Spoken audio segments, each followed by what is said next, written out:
The following podcast is a next level production. Truly happy for you, Viktor. But last time I checked, you don't speak for this family. Okay, well, it's fine, okay? Marcus totally gets it. He doesn't want a war any more than we do. What are you talking about? He tried to homicide us. So did Lila, and you had a kid with her. That's not the point. Listen, we made a deal. He's gonna give back Five's briefcase, and then we're gonna get out of the timeline. We're gonna meet later today for the handover. Oh, thank God. That's a rookie move. Dude is playing.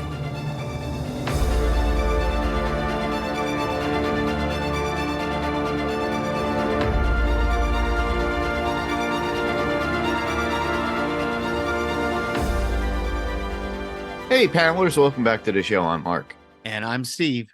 And this is going to be a spoiler-full podcast about the Umbrella Academy Season 3, Episode 2. So this week we are going to focus on Episode 2, which is called, or entitled, World's Biggest Ball of Twine.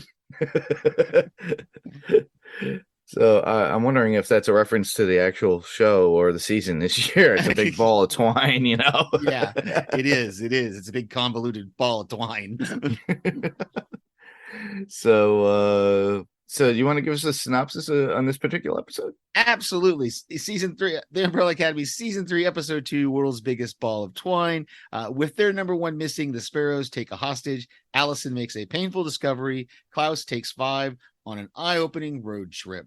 Yep, that it was. And my initial thoughts were, I just loved the episode for the fact that Klaus actually coerces Five to do this. But we get so much more enlightening things within the episode that I enjoy, which pretty much falls into Vanya turning to Viktor, and then the siblings and how they react to it.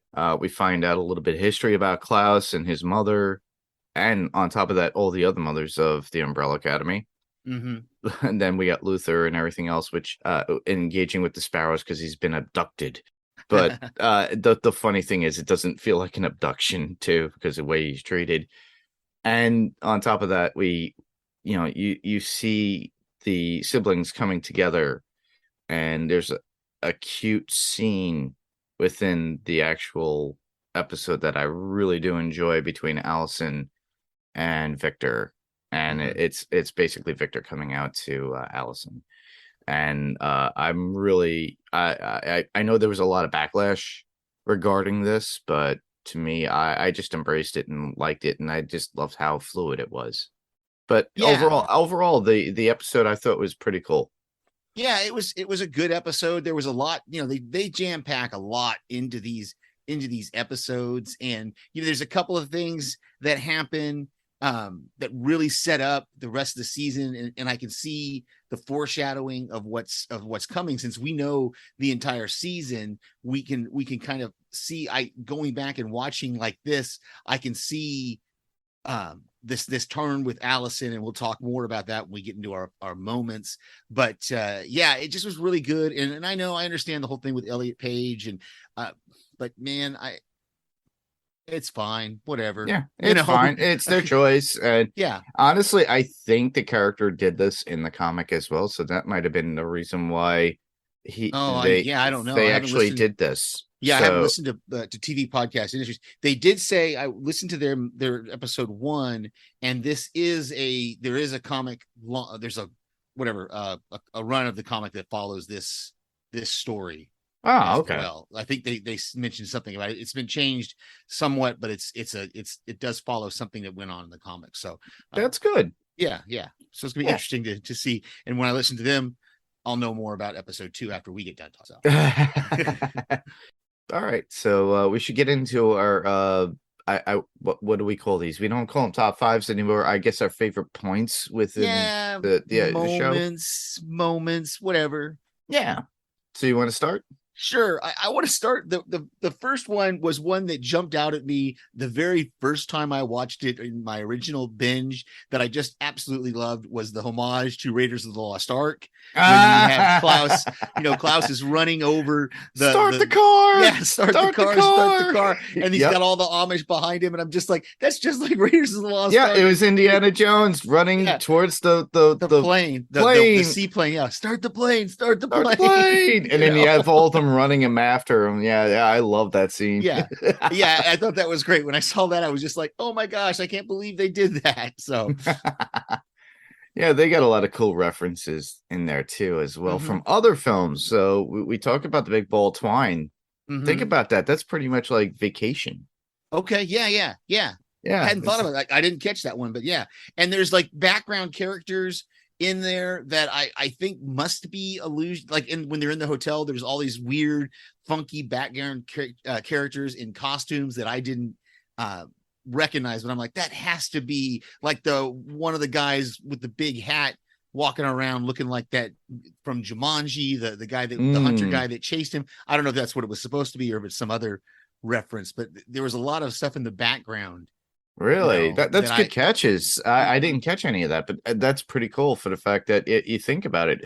The world is pretty much in chaos, and we do get that when we start to see like the city. We get an overall view when the lights go out and they dim, and it's Diego, his quote unquote son, in the lobby, and he has to get him his ear medicine. But the lights go out and you see a whoosh, and it's like a cloud or whoosh of wind and like throughout the city. And then you get the same thing too during the time when the cows disappear, and that's why the Amish are actually chasing after Klaus, because they think they did something to their cattle. Oh, okay. That could be. I hadn't even thought about that being the reason, but yeah, that definitely could be it. But I know, that's in one of my points, so I'll talk some more about this later too. Sure. One of my points, well, the first one I should say is the Sparrow's taking Luther, who's there, the Umbrella's number one, and he feels that he feels that it's hostile because the way they took him down as he was running. He was doing his little run, jogging. He leaves the hotel, and everybody's like, "F you," and he's like, "Oh, okay, have a great day." and then we hear, what was it? Was it the Iggy Pop, the passenger that was playing at that time? The passenger, yeah. That's what started the show out. And then Faye's crows are following him, and he sees it, and then you see the cube. I forget the kid's name. Christopher, there you go. And they all attack him. And then the girl that could levitate or move things, or even herself. Yeah. And then they literally just like knock him out and take him home with them to the Sparrow Academy. But he wakes up and they treat him very nicely. He has a nice, good breakfast. And he's like, wow, after he drinks the smoothie, he's like, wow, this is amazing. Yeah. They talk about how to get Marcus back. And they mention how Ben states to him that he goes, oh well, if you don't comply, Faye's crows will peck out your brain and nest in there. Oh, yeah. And we see how the Sparrows are treated nicely with all the cool stuff that they have, and Luther is enjoying it because it's so bright in there. It's not doom and gloomy like it is in the Umbrella Academy's house. Yeah. At that time, this is like a Fantastic Four mansion where they have like cool like exercise machines. They have their own theater room. They have all the cool foods that Mom brings them. Even though Mom's a robot, and he gets a gift basket or a gift bag. Yeah, they give him they give him a swag bag at the end. And don't forget to take your bag, And it's like, wow. They have endorsements in comparison to the Umbrella Academy. They didn't have any of that, so they have their own billboards out on the streets. They are praised by the community. I think this is a complete opposite of what Hargreaves did with the Umbrella Academy. In comparison to what the Sparrows are, it's more corporate America. If you think about it, it's like they're very much exploited. Oh yeah, and I just love how Ben tells. I'm forgetting the girl's name, but he tells her, was it Simone? Which one? The levitating girl or the levitating girl? Sloan. Sloan. Sloane. Yeah. Oh, Sloan.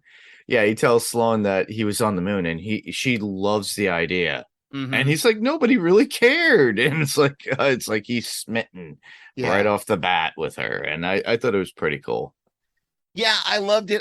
I love that whole scene between them on the treadmill. And then later when she tells him, that they're always being watched, and it's just they have these inside jokes that he's not in on, but he kind of tries to join in on them. I thought that was just hilarious the way they're like, yeah, he's saucy, and they all laugh, and he wouldn't get it, but then later, like I said, Sloane kind of reveals that there's a little bit more of a darker side to this. And then at the end, of course, when they let him go, she then levitates him back into the building. And I didn't catch it on the first time watching, but we get a brief glimpse of Hargreaves watching TJ Hooker in his little room there. And so we're seeing these little flashes of the fact that this is not the Reginald Hargreaves that we know, but there's something wrong with him. There's something different there. So he loves his TV. They lock him in a room,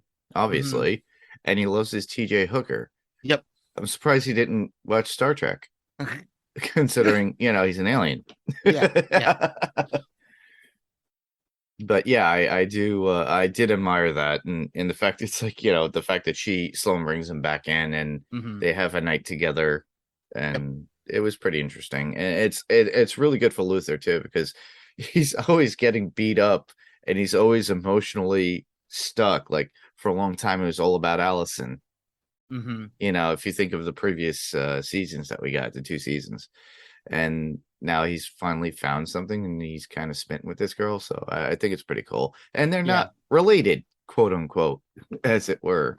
So I think that's pretty cool.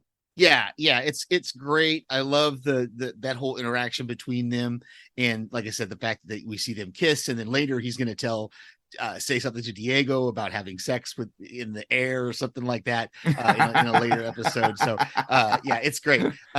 It's funny because, like you said, Luther really was emotionally stunted for a long time, and then he had that little tryst with Allison in season 2. Or season 1, I guess. Season 1, and then he had his obsession with her in season 2, and that was the whole point of him wanting to get back to her in season 2. Yeah. But now he's got Sloane, and by the end of it, he's going to be searching for Sloane as well. So correct. So one of mine. Oh, go ahead. Were you done with that one? Yeah, I'm done with that one. Go ahead. Okay. Go with yours. Let's talk about. We already kind of alluded to it a little bit. 5 and Klaus's little road trip. I thought was great. I love it. You talked about the fact that 5, he notices the lobsters missing from the tank, and he just kind of disregards it because he's just like, oh, okay, whatever. Maybe they just whatever, and he doesn't really think about it because he doesn't. He wants to retire, but then of course he is retired in his head. Yeah, in his head. But then of course when the cows disappear, he's like, can't I just get one day off? Because he realizes that something's going on, and then of course we get the scene in the car where Klaus tells him that his mother was killed, or his mother died before he was even born. And 5 stops the car and goes, what? And of course, then they get that book from the one girl, and she tells, they see that all their mothers died before they were born. And we get this moment at the end of this episode that's going to tie right into the next episode, I believe, where he talks about the grandfather paradox. He says, we've created a time paradox, and it's the worst one of all. It's the grandfather paradox. But we're left at that in this episode. The next episode, we'll get the whole story or the history of what a grandfather paradox is. So yeah, I just love the whole thing about it's that whole issue of, I thought I was out and they pulled me back in kind of thing with 5. Yeah, it's like they pulled me back in. Well, exactly. I think he thrives for that. I think that's just his personality.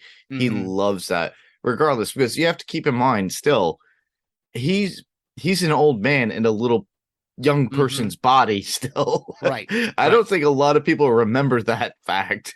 Yeah. He was like 60 or 80 years old, something like that he lived an entire life. Yeah. Before coming back and turning into his younger self. So yeah. Yeah. Next one up, we already touched on this a little bit in the very beginning when I mentioned it. That would be Vanya looking up the information about what happened during that day in 63, looking at, apparently it was like some sort of historical book, and it had their pictures, they had everything, and she was going through her memories in some way and feelings of what happened to her and that woman, Sissy, yep, yeah, and her son, and how she had to be who she was, then she makes this huge change. She sees kind of like men's haircuts on a poster that looks like something straight out of the 50s anyway.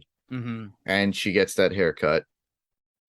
Then she makes the trip over to her siblings, and minus Luther and Allison at the time, but then she just states, "No, I'm Viktor." Yeah.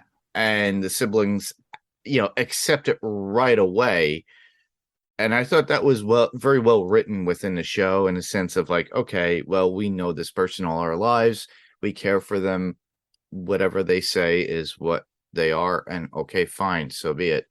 Yeah. And Diego 5 and Klaus just kind of roll with it. They're just like, okay, Allison wants to get a little bit more information. And obviously he wants to tell her a little bit more because he wants to explain what happened. And so, yeah, it's really a cool reaction they had to it. And on top of that, to top on it, that was my favorite moment and emotional moment within it, was Viktor telling Allison about themselves and how it was. And basically Allison saying, we kind of knew, but we accept you for who you are and how you are and whoever you are.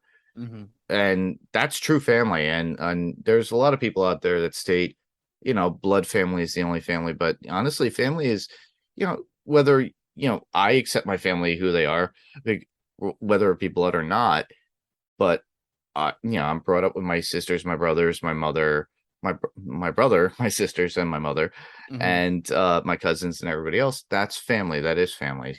But there are some families that you're brought into this world from friends. Yeah. And they were all adopted by Hargreaves and then they were considered siblings. And they are family, in my opinion. And they do accept Viktor as a brother, Klaus, Diego, Luther, Allison. Well, Luther not 5. yet. Luther's going to find out in the next episode. Exactly. And he kind of rolls with it as well. He's kind of, you can see that that's the next episode though. But he's also excited too in that one too, as well. But the funny thing is did you notice how Viktor is dressed? It's kind of like a greaser look with the white t-shirt, the leather jacket, and the hoodie underneath. And the haircut that they have. I thought it was pretty cool, but I'm like, there's got to be something to this. I'm curious if Elliot Page had something to do with it. Yeah, it'd be interesting to see. Yeah, that was a great moment that she finds in that book, The Kennedy Six, where they obviously the world thinks they had something to do with the Kennedy assassination, and so that's really cool to see all those old pictures. And like you said, she sees that Sissy, and it's kind of inconclusive about what happened to Harlan, and of course we're going to find out later what happened with Harlan. But yeah, I thought that was a great moment. The next one for me is it's kind of a short one. We've talked a little bit about it already, but we're seeing Allison beginning this dark turn that's going to culminate at the end of the season with what she does. And we see her, she's drinking more. She's having these glimpses of Claire. She's having these daymares or whatever you call them. Yeah, where, like, especially at the diner. When it's like, your kind is not allowed here. Right. And she realizes that's just a flash. That was just a memory, a daymare or whatever you want to call it. And then she sees Harlan and she mistakes him for that guy. But then Harlan gets away from her. And we know it's Harlan. She doesn't know yet. But, that's the other thing that we're going to find out later is Viktor doesn't see Harlan. And because Viktor's going to recognize him right away and figure out and know who he is right away. Yes, right away. Yeah, so I thought that was interesting that we got to see a little bit glimpse of that Allison, the beginnings of where Allison is going to go by the end of the season. You already topped on this, but I think it's still funny to this day. Is Klaus's journey with 5 and the road trip itself. And like I said, there's like kind of like that National Lampoon's Vacation quality about it. And you have that like Indiana Jones reference to it as well. But the fact that he uses Thelma and Louise as a reference about the journey, he goes, you do realize they're dead in the end. 5 we says, can hold hands. Yeah, it was great. But it's like, I still love the fact that, 5 is all about the whole touristy, corny sites that you would go see on the roadside. And to me, it's like, oh, I would love to do that with 5 now. Yeah, that was great. And again, that's another one of those emotional moments where we get 5 and Klaus kind of bonding, and Yes. Five going, okay, let's go find your mom. And Klaus is like, oh, thank you, Tiny Dancer. Or he says all these nice things about Five. He says, what is he says something like, now you say nice things about me. And Five's like, let's just go find your mom. And like, Exactly. that's the nicest thing that Five could say to him, though, because that's what he wanted all along, was just, I want to go find my mom. So I thought that was another one of those great emotional moments. And during that, the song that was going on within the car as they were driving was Bretton Woods' Oogum Boogum. Yeah. And then what's So- the country song that he's listening to at the end in the car? That one, we didn't talk about that one. When the cows disappear, there's a country song that he's singing along with at the end. And I think that's the Engelbert Humperdinck song. No, that's the Quando one that's during the fight. The Diego okay. fight. No, I don't see anything of that. Yeah, Okay. that's weird. Maybe it was maybe it wasn't a real song. Maybe it was made up. Probably for not. Yeah. the show, but I don't know. I'll have to try to research that and find out for next time, because it was an interesting song. But yeah, one of the other things for me that I really had to work this out, it took me all 3 viewings to really piece this all together, was what's going on with Lila and Five and these briefcases. And so I realized that, okay, so Lila had her own briefcase. And Five had his briefcase, but he leaves his briefcase at the Sparrow Academy. And so we see Lila with her briefcase, and when it doesn't work, she's outside. She's at Central Park or whatever park she's in, and she's trying to get it to work, and it won't. And so she just trashes it. Oh, she destroyed that thing, and everybody's hearing her curse, and they're like, "Oh, hold the kids' ears." Yeah, exactly. Earmuffs. But then we go to the academy. She goes to the Sparrow Academy, and this was this is one of those disconnects for me. How did she know that there was a briefcase at the? I don't remember if she was told in the first episode, or if Diego may have said something to her. But how did she know? Yeah, I was curious about that too, because she was able to get Sloane's power. Right. To get that, right? Yeah, and that's another interesting point, that we don't know what the distance ratio of her power is, because she's down on like the ground, and Sloane is at least 2 stories above her. Yep. And she's able to siphon Sloane's power and then fly up to the roof. And then she obviously gets close enough to Faye, because then she gets Faye's power. Yep. And goes and gets that briefcase and retrieves it. So we don't really know because again, this is another moment in one of the last episodes where she's locked in that room and she's just waiting for somebody to walk by who has enough power for her to break herself out. And so I guess she doesn't retain the other people's power. She can only do one power at a time. It's very different. I always reference Rogue. Rogue and the X-Men, where she can only take it at a time, right? But even though she sucked in all of Miss Marvel's powers and has all of Miss Marvel's powers in some of her memories, but the fact is that through touch she was able to do that, and according to this, Lila is able through distance acquire those abilities depending on how far away they are. But you would think it's like, all right, she's on the first floor and Sloane is all the way up on like what, the third floor. Yeah, up above her somehow. And like I said, so we don't really know what the ratio is. Radius of her power. Yeah, because like I said, we're going to see later on in the season, she's going to have a moment where she's trapped and she's just waiting for somebody to walk by who has a power that she can siphon. So it's weird. It's a little inconsistent, and so that's it, but it's okay. So she now has the second briefcase. So the Sparrow Academy doesn't even have the briefcase, and they're going to discover that, I think, in the next episode, that they don't have the briefcase at all. Yeah. So yeah, it was just a really one of those moments that it took me 3 viewings to really piece the whole thing together of what happened with these briefcases, and then eventually she and Five are going to try to work on the briefcase that the only briefcase that's now left. Yeah. It's making my head hurt. Another point that I really like to bring up is that whole fight scene with Diego and the 2 Sparrow Academy members, Alfonso and Jamie, in the pharmacy, because he had to get his son. I'm forgetting his name. Stanley. Okay. So he goes, it leaks out and I don't have my medicine and it smells like cat puke.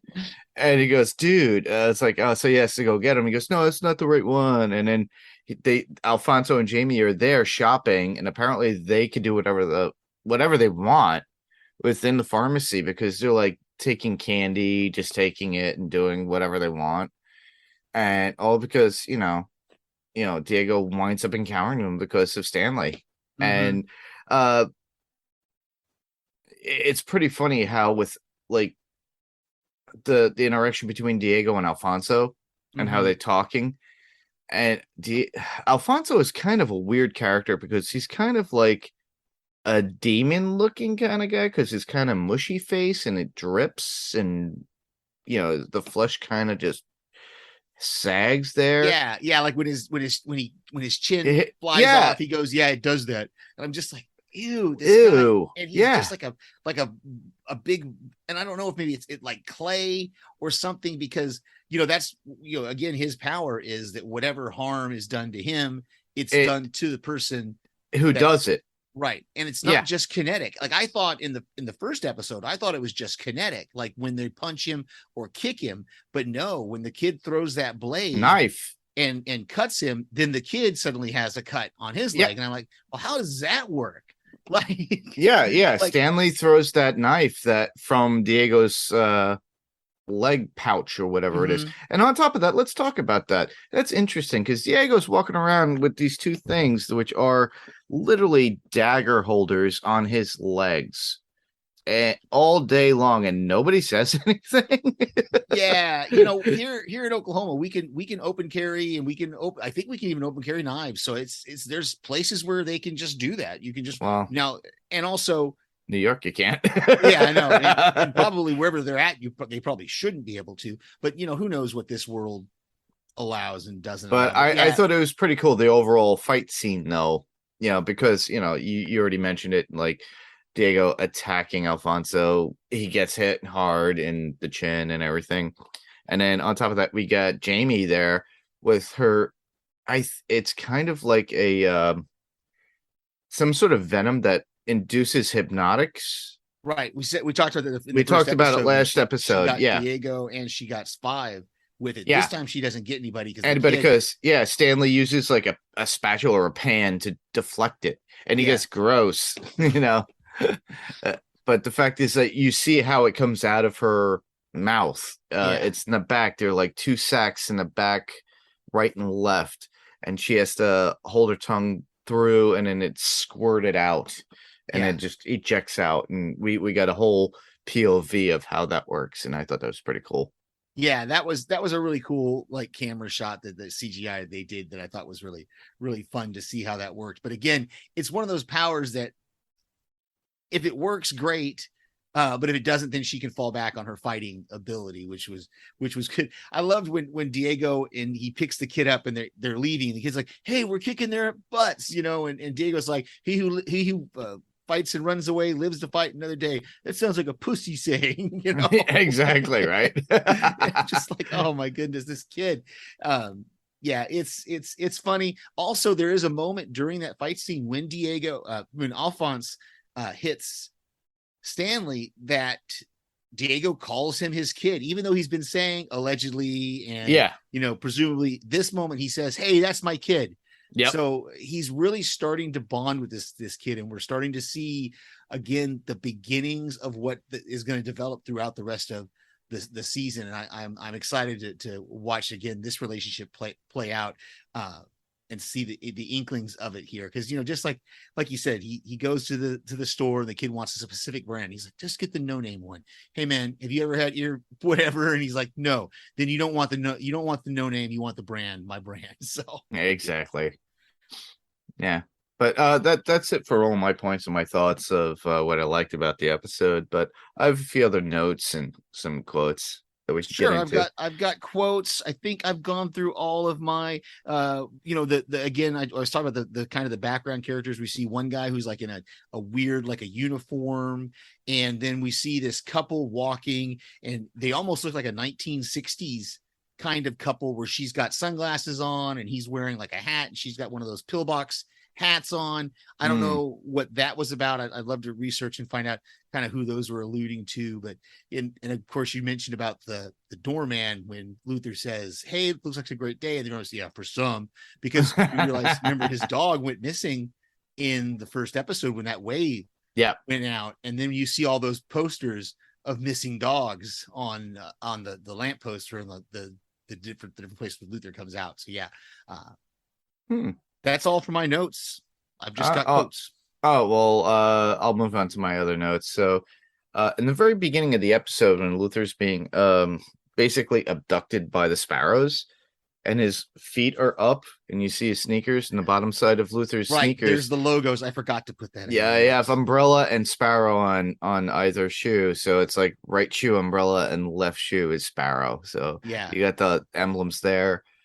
We already talked about the missing lobsters and the wishing of the wind and energy and all that cool stuff. But one thing which was I thought was pretty cool for the fact that when Klaus was in the hotel room and he breaks open his shoe with like a hidden compartment in his shoe, it just reminded me out of a G.I. Joe Marvel comic issue where Snake Eyes and Quinn and the dog were held captive at one point. But I think Quinn does it with his boot, and there's like a hidden thing, and he's got like a built-in saw or something. But the fact that Klaus had this hidden compartment where he hid a note with all the information of his mother that he could go the find. Check stub. The check stub.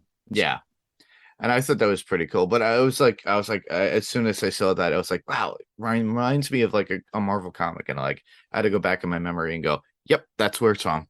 Yep, I thought it was pretty cool. Yeah. That's about it for notes, but I have a few quotes. I do as well. So I'll start with mine, which is the first, which would be for Vanya before she became Viktor, and the hotel clerk comes up to her as she's looking at the book and finding out about the 63 incident and all of them, and he goes, we take all kinds here. And I'm like, okay, so basically that was like a setup for us to see that there's going to be some sort of transitional. Oh, that's interesting. Yeah, I didn't even catch that. Very good.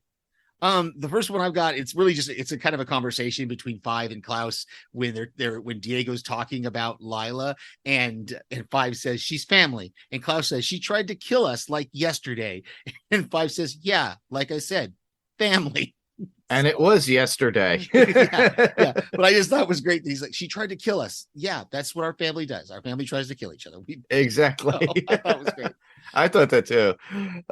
Klaus saying, he's like, I need to get out of here. And that was at the, I think at the bar in the hotel. And he goes, I need to get out of here. I almost died from Luther's sleep farts. yeah, that was great. The other one is that when he's in this with Sparrow Academy, Luther, when he's waking up and he says, Mom, and Grace says, why do people keep calling me that, as she's humming Onward Christian Soldiers, because she believes that the fireball in the basement is God, and so she's humming this Onward Christian Soldiers. Why do people keep calling me that? Last one I would have would be Stanley going, oh, that girl was going to hork on you, dude. That was to Diego before, because of the spit from Jamie. I have two more. One is from Luther when he's talking about the Umbrella Academy and comparing it between the Sparrow Academy and the Umbrella Academy. And he says, well, discipline has never been our strong suit. It's pretty much a free for all over there. When that was, he was telling them that he didn't know, and then nobody ever tells him what's going on. And like, you're the number one, you're supposed to know everything, Yeah, I know. And then the last one I got is from Diego, and it made me chuckle every time I watched the episode. Right before they're starting that fight, and Alphonse says something like, what a quinky dink, and Diego says, only dink I see here is yours, tough guy. And then they just kind of look at each other like, what? What? So, yeah. That made me chuckle every time. I was like, I gotta include this one. The only dink I see here is yours, tough guy. All right. Well, that's all I had. I was just checking out any email that we might have had. We don't have any, so I guess we can move on to other stuff. Yeah. So what's next on the agenda? I gotta look. Do we have any news? I don't think I've seen anything big. Nothing really big. The only thing that I would say is newsworthy is Sandman released on Netflix, and that's about it.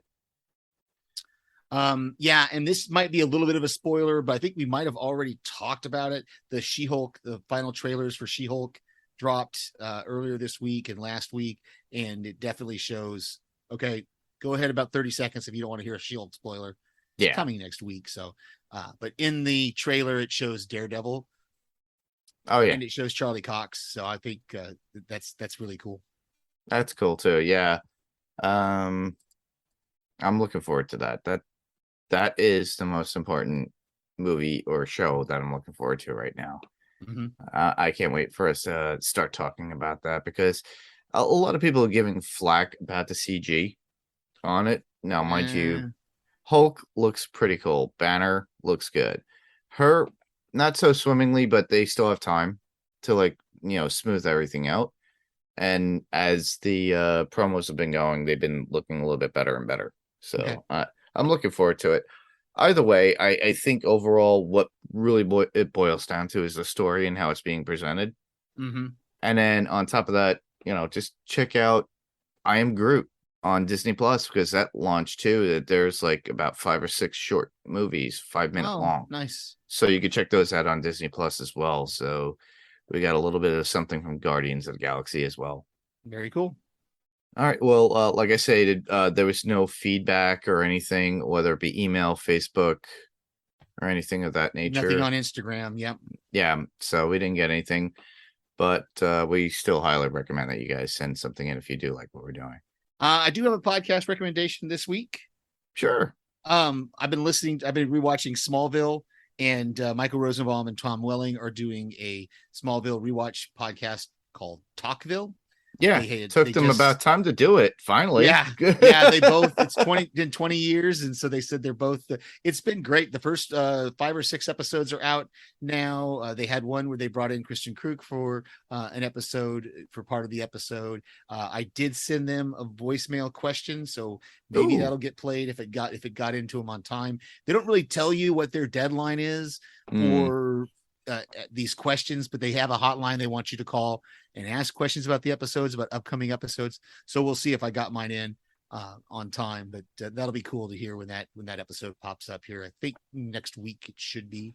Awesome. Cool. I got to start putting that on my list too. And it's kind of like a rewatch. I already mentioned it before about what was it last year when Kristen Bauer and I forget her name now from True Blood. They were doing a Truest Blood podcast, and it was starting with season 1. They haven't gotten on to season 2 yet, but I'm still waiting on it.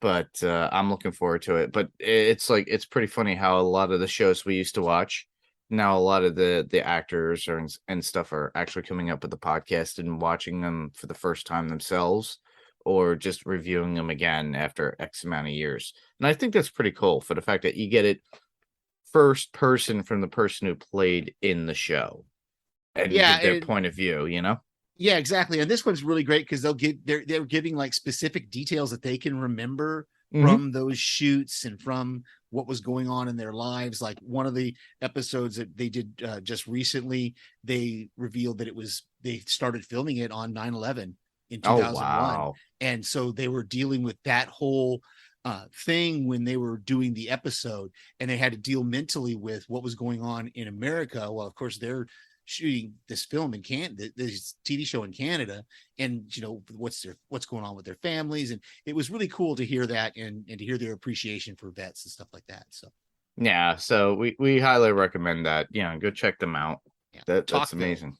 Talkville. All right. Well, since you mentioned about feedback, you want to talk about how people could submit your feedback? Absolutely. well, of course, you are listening to us on your podcast player of choice, whatever that may be. We can be heard on Spotify, Google Play, Apple Podcasts, or wherever podcasts are out there. If you can leave us a review, we would love to have that and be able to share that and give you a little shout out. So give us a review and a rating, and we'll acknowledge that here on the show. Well, you can check out our website, which would be panelstopixelspodcast.com. We are also on Facebook, facebook.com/panels2pixels. We are on Twitter, and that's at panels2pixels, and that's panels and the number 2 pixels. We have an email address, which is panels2pixels1@gmail.com. That's panels2pixels1, the TO spelled out right in the middle, the number 1@gmail.com.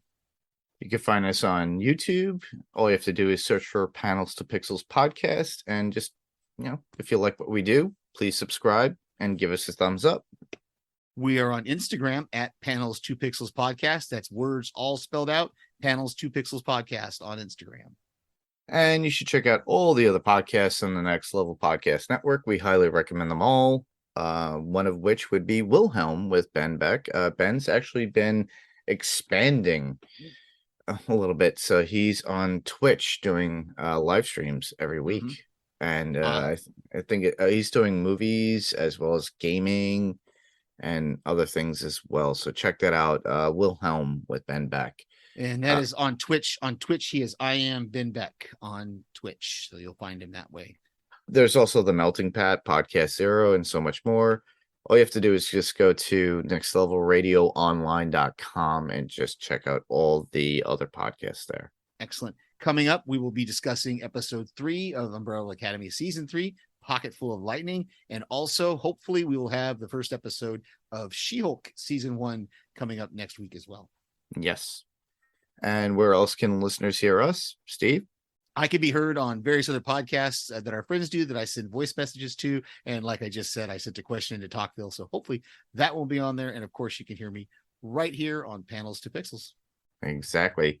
Well, you could also hear me on Adrenaline Cinema Podcast, and that can be found on Pyrocore Entertainment Network. Still yet to release Escape from Planet of the Apes, as well as Predator that Steve and I have covered from, it was Predator 1987. So I have to get those out this week. So look out for those. You could also hear me currently. It's on and out there in the world. I'm on the Podcastica Network with our friend Jamie Dimmick, and we are covering Sandman that's on Netflix. So we're doing this episodically. So it's called Sandman Cast, and that can be found on House Podcastica on the Podcastica Network. And I'll leave links in the description below for the podcast. So you can check that out, and if you like that stuff. Very cool. Well, it's the same podcast, different panel, different pixel. Yeah. And I'm Mark. And I'm Steve. And this was Panels for Pixels, and we'll see you guys on the next panel. Good night. Good